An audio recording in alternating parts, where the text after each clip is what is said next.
Saudara, perkembangan terkini atas insiden baku tembak sesama polisi di Rumah Dinas Kadif Propam Polri, Inspektur Jenderal Polisi Verdi Sambo. Polisi kembali melakukan olah tempat kejadian perkara.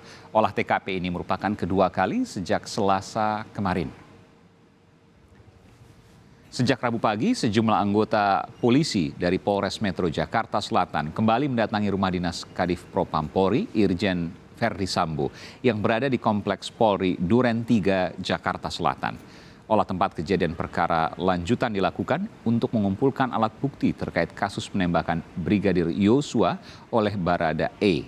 Selain Polres Metro Jakarta Selatan, petugas Puslap 4 Mabes Polri juga dikerahkan dalam kegiatan ini. Kasus ini dilakukan serius ya. Tentu hasil temuan nanti ya akan diproses lebih lanjut. Apapun hasil temuan tersebut ya.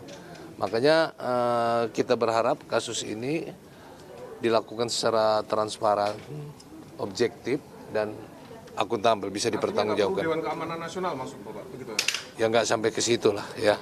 Pak, ajudan pribadi itu emang boleh Pak membawa senjata di dalam rumah Pak? Itu ada aturan nggak sih Pak? Kalau ada sprintnya, ya. Ya gitu. Nah tentu ini nanti kan bagian dari hasil ya, bagian dari pemeriksaan. Jadi tim ini kan bekerja sampai mendetail itu akan dilakukan pemeriksaan ya.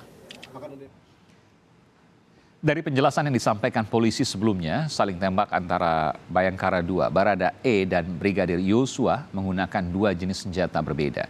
Barada E menggunakan senjata jenis pistol Glock 17 buatan Austria kaliber 9 x 19 mm dengan kapasitas 17 amunisi atau 17 peluru. Sedangkan Brigadir Yosua menggunakan senjata jenis HS9 buatan Kroasia dengan kaliber yang sama, 9 x 9 mm. Saudara J, itu kami menemukan atau mendapatkan fakta bahwa yang bersangkutan menggunakan senjata jenis HS, 16 peluru di magasennya. Dan kami menemukan tersisa 9 peluru yang ada di magasen. Artinya ada 7 peluru yang ditembakkan. Dan ini sesuai dengan apa yang kami temukan di TKP bahwa di dinding kami menemukan ada 7 titik bekas tembakan yang ada di dinding tembok tersebut. Dari 5 tembakan yang disampaikan atau dikeluarkan oleh Barada RE, tadi disampaikan bahwa ada 7 luka tembak masuk. Peristiwa penembakan di rumah Kadif Propam Polri, Irjen Verdi Sambo, terjadi pada Jumat 8 Juli lalu. Brigadir Yosua disebut masuk ke kamar istri Kadif Propam Irjen Verdi Sambo dan diduga melakukan pelecehan serta menodongkan senjata. Atas kejadian ini, saudara, istri Irjen Verdi Sambo berteriak meminta tolong yang membuat Brigadir Yosua panik dan keluar kamar. Setelah mendengar teriakan, Bayangkara II Barada E datang dan menanyakan apa yang terjadi, namun dibalas dengan tembakan oleh Brigadir Yosua. Selanjutnya saling tembak terjadi antara Brigadir Yosua dengan Barada E yang menyebabkan Brigadir Yosua tewas. Sebelumnya, saudara, Kapolres Metro Jakarta Selatan, Inspektur Jenderal Komisaris Besar Polisi Budi Herdi Susianto mengatakan bahwa rekaman kamera pemantau CCTV di Rumah Dinas Kepala Divisi Propam Polri, Inspektur Jenderal Polisi Verdi Sambo saat baku tembak terjadi antara Brigadir Yosua dan Barada E tidak bisa dijadikan barang bukti polisi. Polisi beralasan CCTV rusak saat insiden saling tembak terjadi. Kami juga mendapatkan bahwa di rumah tersebut memang kebetulan CCTV-nya rusak kurang lebih 2 minggu yang lalu. Sejak 2 minggu yang lalu. Sehingga tidak dapat kami dapatkan, namun demikian tentunya kita tidak berhenti sampai di situ. Secara scientific crime investigation kami bisa berusaha untuk mengungkap, membuat terang peristiwa ini dengan mencari alat bukti lain. Sebelumnya, Saudara, Kepala Biro Penerangan Masyarakat Karopenmas Divisi Humas Polri menjelaskan ada 7 luka tembak yang diderita Brigadir Yosua setelah baku tembak dengan Barada E di kediaman Kadif Propam Polri, Inspektur Jenderal Polisi Verdi Sambo. Tembaknya ada 7, ya. Luka tembaknya 7, tetapi ada satu tembakan yang bisa mengenai dua bagiannya. Seperti contoh, ketika dia tembakan tangan, dia tembus. Berarti sebenarnya melakukan berapa kali tembakan? 5 kali tembakan. kali. Tapi ada 7 luka tembak. 7 luka tembak. Pak, tujuan brigadir 7 luka tembak masuk dan 6 keluar ya. Jadi ada dibalas dengan berapa tembakan, Pak? 7 kali tembakan itu. Kalau Brigadir J sendiri melakukan berapa tembakan pada saat 7, ya saya ulangi 7. Sedangkan dia membalas dengan 5. 7 dan 5 ya Pak ya? Ya. 7 dan 5? Jadi 5 itu dari Barada E. Oke. Ya, jadi yang nembak terus-terusan itu adalah Brigadir J. Untuk informasi terbaru, Saudara, terkait kasus penembakan di rumah Kadif Propam Polri Irjen Verdi Sambo, kita bergabung dengan jurnalis Kompas TV. Ada Tifal Solesa di TKP di Rumah Dinas Duren 3 dan juga ada Masni Rahmawati di Mabes Polri Jakarta. Kita ke Tifal terlebih dahulu. Tifal, apakah polisi sudah selesai melakukan olah tempat kejadian perkara sejak kemarin lanjut pada hari ini? Apa yang kemudian Anda dapatkan dari sana? Kalau secara kasat mata saya melihat tampaknya sudah selesai karena yang terlihat untuk keadaannya saat ini di tempat kejadian perkara di kawasan kompleks Polri di Duren 3 Jakarta Selatan ini hanya penjagaan dari petugas internal dari pihak Mabes Polri, itu pun berjaga untuk memastikan kondisi di sekitar TKP ini aman. Bahkan untuk kami beserta dengan awak media lain yang masih berjaga di sini dibatasi hanya sampai di pertigaan ini saja, tidak boleh mendekat bahkan ke gerbang masuk di akses samping dari rumah singgah milik dari Kepala Divisi Propam Mabes Polri Irjen Verdi Sambo ini. Untuk hal-hal yang didapat sebetulnya secara kasat mata yang tim liputan Kompas TV pantau sejak pagi hingga setidaknya hingga petang hari ini, tim gabungan dalam hal ini ada Inavis, lalu juga ada Dokkes, bahkan dari pihak lain yang tergabung dari pihak Mabes Polri maupun juga dari Polres Metro Jakarta Selatan membawa 3 koper, 2 koper berwarna hitam, 1 berwarna oranye. Tapi sampai dengan saat ini masih belum terkonfirmasi dari pihak kepolisian isinya apa saja, tapi ditengarai ini berhubungan langsung dengan bukti-bukti yang berkaitan dengan aksi baku tembak yang terjadi pada Jumat pekan lalu pukul 17 waktu Indonesia Barat, saat itu yang menyebabkan Brigadir Yosua meninggal dunia saat itu. Nah, untuk konfirmasinya sendiri, terakhir kali saya terima kabar bahwa rencananya dari pihak Mabes Polri akan menyampaikan keterangan lebih lanjut soal beberapa informasi terbaru, terutama mungkin berhubungan langsung dengan proses olah TKP pada pagi tadi yang sudah berlangsung hingga siang hari. Ini berhubungan langsung dengan beberapa temuan baru yang mungkin kita akan tunggu juga bersama yang kaitannya dengan aksi baku tembak yang membuat Brigadir Yosua ini meninggal dunia. Hal-hal lain yang sebetulnya saya cermati di sini untuk kondisi lingkungannya. Nah, lingkungan kawasan kompleks Polri ini terbilang cukup sepi.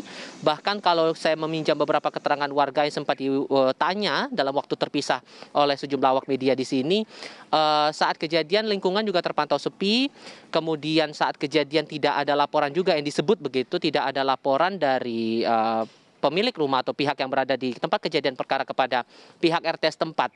Nah, ini juga yang masih kami juga coba konfirmasi dengan beberapa pihak lainnya, karena sejauh ini pun juga akses untuk informasi kami bisa terbilang terbatas. Selain karena dari pihak Mabes Polri sendiri yang langsung menelusuri atau mendalami bahkan menyelidiki kasus ini, pihak-pihak terkait yang berada di kompleks ini pun juga tidak berkenan untuk berbicara lebih banyak terkait dengan peristiwa yang terjadi pada Jumat pekan lalu kepada awak media, Aiman. Iya, Tifal, saya tertarik dengan pernyataan Anda bahwa Anda sempat berkeliling ke tetangga. Anda menyatakan bahwa pada saat kejadian pada 8 Juli Jumat lalu sepi. Artinya 12 tembakan, karena sebutkan ya ada 5 tembakan dan 7 tembakan dari 2 polisi yang saling tembak ini. 12 tembakan sama sekali tidak terdengar oleh tetangga. Apakah itu yang kemudian terjadi? Bahkan ada yang menyebutnya ini seperti letupan kembang api saja begitu yang disebut oleh beberapa orang kepada awak media lainnya secara dalam waktu yang terpisah begitu, Aiman. Tapi ini juga sekali lagi butuh konfirmasi dan penjelasan lebih lanjut oleh pihak kepolisian, terutama bagaimana kemudian kesaksian dari sejumlah pihak yang berada di sekitar kompleks Polri ini menyampaikan kesaksiannya dan coba ditelaah lagi lebih lanjut keterangannya oleh pihak kepolisian, terutama dalam tim gabungan yang berada di jajaran Mabes Polri sendiri. Kalau letupan, Kalau letupan kembang api tentu Ya, ya. tidak akan terdengar karena kan ini dari dalam lalu keluar. Kita bayangkan ketika kita membakar kembang api misalnya di dalam kamar kan tidak terdengar juga keluar. Tentu ini menjadi agak membingungkan. Jadi saya harus tanyakan ini, artinya tidak mendengar tetangga ya?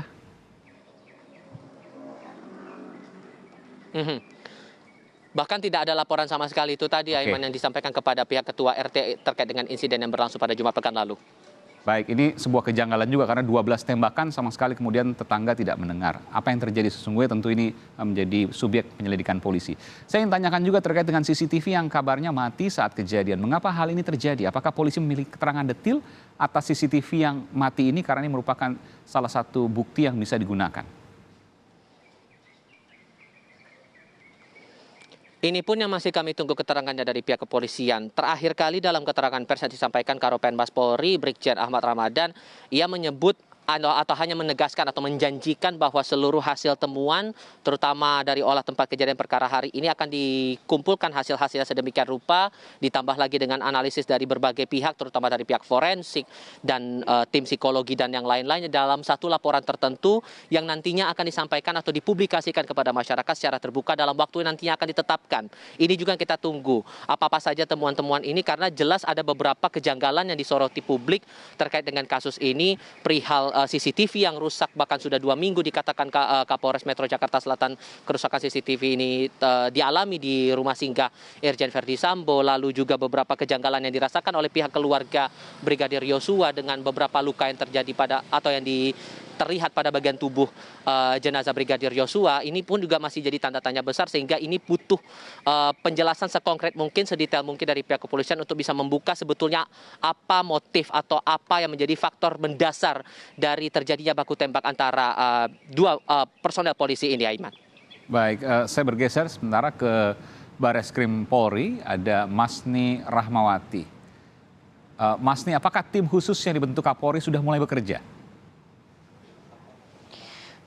Baik, Aiman dan Saudara, untuk tim khusus yang dibentuk oleh Kapolri untuk menangani kasus penembakan yang terjadi di rumah Kadif Propam ini sudah mulai bekerja. Tadi adanya konferensi pers yang dilaksanakan di Humas Mabes Polri dan menyebutkan dari Brigjen Ahmad Ramadan menyebutkan bahwa dari tim khusus sudah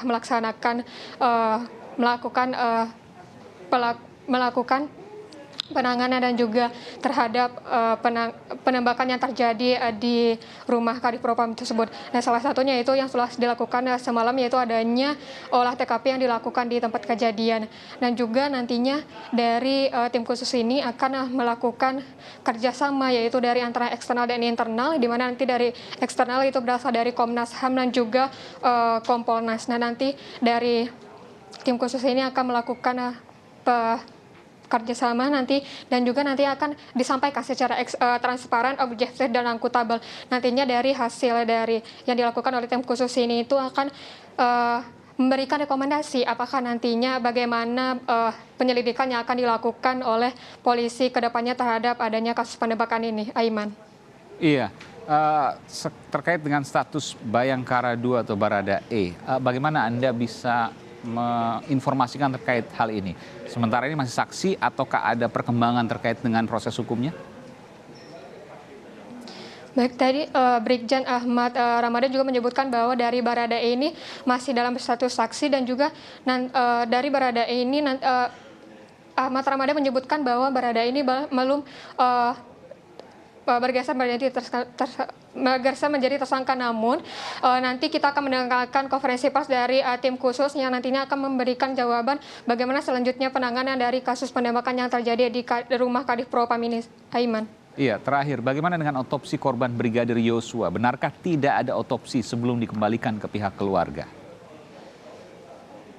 Baik, tadi kami sempat bertanya kepada Ahmad Ramadan, Brigjen Ahmad Ramadan yang menyebutkan bahwa nantinya untuk autopsi ini belum ada jawaban dari Brigjen Ahmad Ramadan, namun nanti kami akan mencari tahu bagaimana sebetulnya dari autopsi yang dilakukan terhadap Brigadir J ini, dan nanti kita akan tetap mendengar dari konferensi pers yang dilaksanakan oleh tim khusus dan juga Bareskrim yang akan nanti dilaksanakan sekitar pukul 6 di Humas Mabes Polri. Baik, terima kasih Mas Baik, Bang. Rahmawati melaporkan dari Mabes Polri Jakarta dan juga Tifal Sulaiman melaporkan langsung dari kawasan Duren 3 di depan rumah dinas Inspektur Jenderal Polisi Verdi Sambo, Jakarta Selatan. Terima kasih Tifal dan juga Masni.